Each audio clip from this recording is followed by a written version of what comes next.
जय श्री हरि, जय श्री कृष्णा। प्रिय भक्तजनों, आप सभी का मायरा बॉयज चैनल में हार्दिक स्वागत है। आज द्वादशी तिथि है।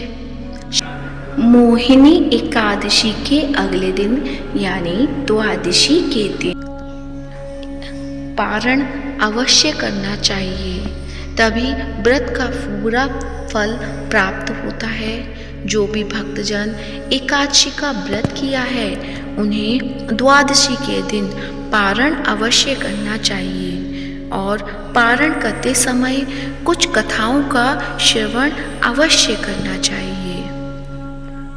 तो आज की इस वीडियो में हम सुनेंगे द्वादशी के दिन एकादशी के पारण की कुछ कथाएं, जिसमें आपको तुलसी माता की कथा, लक्ष्मी माता की कथा सुनाऊंगी। तो प्रेम से बोलिए श्री हरि की जय हो, तुलसी माता की जय हो। एक परिवार में ननद भाभी रहती थी। ननद तुलसी की बहुत सेवा करती थी, जिससे भाभी नाराज रहती थी और गुस्से में उससे कहती थी कि तेरी शादी में तुलसी ही बारातियों को खाने को दूंगी और तुलसी ही तुझे दहेज में दूंगी। इस पर ननद मुस्कुरा देती। निश्चित समय पर ननद का विवाह हुआ और बारात घर पर आई तो भाभी ने बारातियों के सामने तुलसी का एक गमला फोड़ दिया और ननद के गले में मंजरी की माला डाल दी। लेकिन यह क्या चमत्कार हो गया, जब तक कोई समझ पाता गमले के टुकड़े स्वादिष्ट व्यंजन बन गए और मंजरी की माला सोने की माला में बदल गई।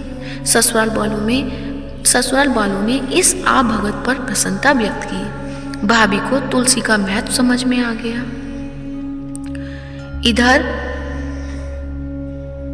इधर भाभी ने अपनी बेटी से कहा कि तू अपनी बुआ की तरह तुलसी की पूजा किया कर, लेकिन बेटी का मन नहीं लगता।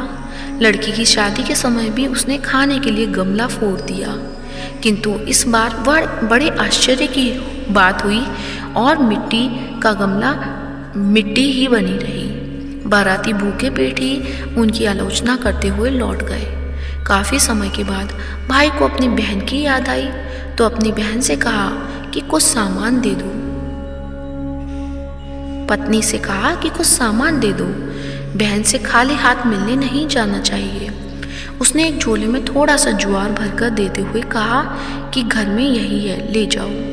बहन के घर पहुंचने के पहले उसे एक गौशाला दिखी तो गायों के सामने उसने ज्वार का झोला उलट दिया, जिस पर गोपालक ने कहा कि गाय सोना मोती नहीं खाती है, इसे क्यों डाल रहे हो।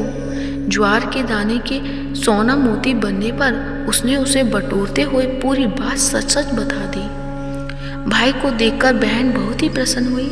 वापसी में यह बात उसने अपनी पत्नी को बताई तो वह भी तुलसी की पूजा करने लगी। तो हे तुलसी माता, जैसे ननद को अपनी भक्ति में विश्वास था, ऐसे ही सबको अपनी भक्ति में विश्वास रहे। तो प्रेम से बोलिए तुलसी माता की जय हो। अब सुनते हैं बुढ़िया माई की भक्ति की कहानी। एक बुढ़िया माई थी, तुलसी जी को सींचती और कहती कि हे तुलसी माता, सत की दाता, मैं तेरा बिरला सींचती हूँ। मुझे बहू दे, पीताम्बर की धोती दे, मीठा मीठा ग्रास दे, बैकुंठा में बास दे, चटक की चाल दे, पटक की मौत दे, चंदन का काट दे, रानी सा साज दे, दाल भात का भोजन दे, 11 की मौत दे और कृष्ण जी का कंधा दे। तब तुलसी माता यह सुनकर सूखने लगी तो भगवान ने पूछा कि हे तुलसी, तुम क्यों सूख रही हो। तुलसी माता ने कहा कि एक बुढ़िया रोज आती है और यही बात कह जाती है, मैं सब बात तो पूरा कर दूंगी, लेकिन कृष्ण का कंधा कहाँ से लाऊंगी। तब भगवान बोले, जब वो मरेगी तो मैं अपने आप कंधा दे आऊंगा, तो बुढ़िया माई से कह देना। जब बुढ़िया माई मर गई सब लोग आ गए। जब माई को ले जाने लगे तो वह किसी से न उठी। तब भगवान एक 12 बरस के बालक का रूप धारण करके आए। बालक ने कहा, मैं कान में एक बात कहूँगा तो यह बुढ़िया माई उठ जाएगी। बालक ने कान में कहा, बुढ़िया माई मन की निकाल ले, पीताम्बर की धोती ले, मीठा मीठा ग्रास ले, बैकुंठा में बास ले, चटक की चाल ले, पटक की मौत ले, कृष्ण जी का कंधा ले। यह सुनकर बुढ़िया माई हल्की हो गई।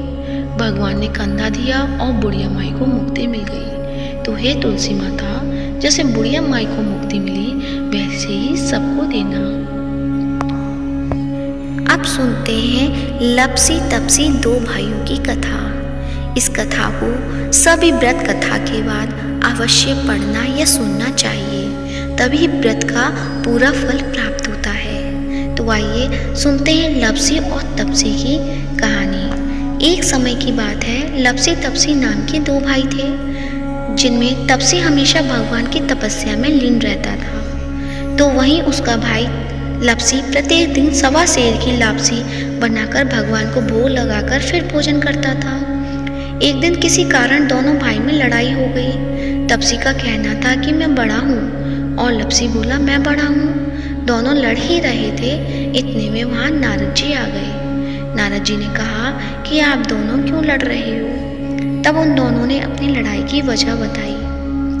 दोनों ने नारद जी से पूछा, आप ही बताइए हम दोनों में कौन बड़ा है। नारद जी ने कहा, अभी तो मैं जल्दी में हूँ, लेकिन इस बारे में आपको जरूर बताऊंगा। इतना कहकर नारद जी चले गए। दूसरे दिन जब नारद जी आए तो उन्होंने एक एक कीमती अंगूठी दोनों के आगे रख दी। तपसी ने तुरंत ही अंगूठी अपने घुटने के नीचे छिपा ली और सोचने लगा कि अब मुझे खूब धन मिलेगा, जिससे मैं यज्ञ करूंगा और अपने आप ही बड़ा हो जाऊंगा। लपसी ने जब अंगूठी देखी तो वो सोचने लगा कि इसे अगर मैं अपने पास रखूंगा तो कोई भी आकर मेरी गर्दन काट देगा। ऐसा सोचकर लपसी ने वो अंगूठी फेंक दी।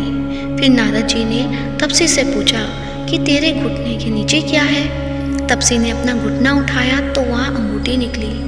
तब नारद जी ने कहा कि इतना भजन भाव करने के बाद भी तेरे मन में लालच है, इसलिए तेरे से तो लपसी ही बड़ा है और अब तुम्हें तुम्हारी तपस्या का फल भी नहीं मिलेगा।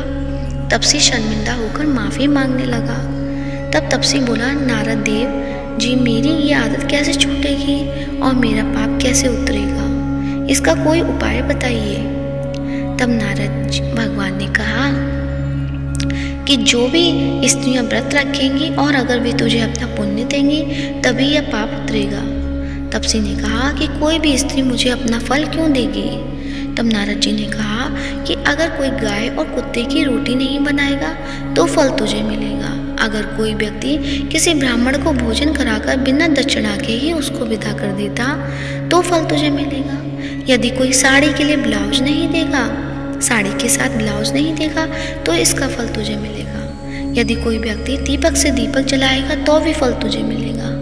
वहीं अगर कोई तुम्हारी कहानी नहीं सुनेगा तो भी फल तुम्हें मिलेगा। कहते हैं उसी दिन से हर व्रत कथा के साथ लपसी और तपसी की कहानी पढ़ना भी अनिवार्य हो गई। तो प्रेम से बोलिए लपसी तपसी की जय हो। लपसी तपसी का फल लपसी तपसी को मिले और हमारी पूजा पाठ का फल हमें मिले। तो सभी विष्णु भक्तों से मेरा अनुरोध है, यदि कथा अच्छी लगी है तो कथा को लाइक करें, शेयर करें और कमेंट बॉक्स में तुलसी माता की जय हो या श्री हरि की जय हो अवश्य लिखें। साथ ही यदि अभी तक मायरा बॉयज चैनल को सब्सक्राइब नहीं किया है तो आज ही या अभी ही चैनल को सब्सक्राइब करें। धन्यवाद।